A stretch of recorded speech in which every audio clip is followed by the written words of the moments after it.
Фамилия ким? Фамилия отчество. Ош шаарынын тургунунан опузалап 400 000 сом талап кылган милициянын ыкчам кызматкерлери 2 айга камалды.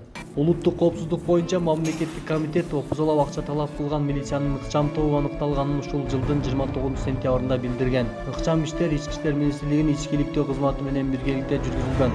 Анын натыйжасында Ош шаардык ички иштер башкармалыгынын ыкчам кызматкери Ош шаарынын тургунунан 400 000 сом акча каражатын опузалап талап кылып жаткан жеринен кармалган. Жүргүзүлгөн ыкчам иликтөө иш-чараларынын алкагында 100 000 сом алып жаткан жеринен ортом чыгармалып, андан соң Ош шаардык ички иштер башкармалыгынын ыкчам кызматкери милициянын майору Ж.У.ны кармалды.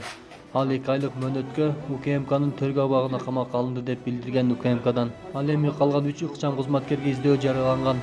Алар милициянын капитаны Т.Б.ны, милициянын майору И.И., милициянын капитаны Е.С.Е. Бизге жеткен маалыматтарга ылайык аталган 3 ыкчам кызматкер кармалып, баш коргоо чарасы каралган. Бул боюнча азыр бизде 3 облус сотто мероприятиясы каралыптыр. Горсудда каралып, анан апелляция жазып, облус сотто каралыптыр. 3 опер боюнчачы. 4-чү ыкчам кызматкери Е.С.Е.нин баш коргоо чарасы кечээ 26 октябрь күнү Ош шаардык соту тарабынан каралып, 2 айга камакта калтырылган.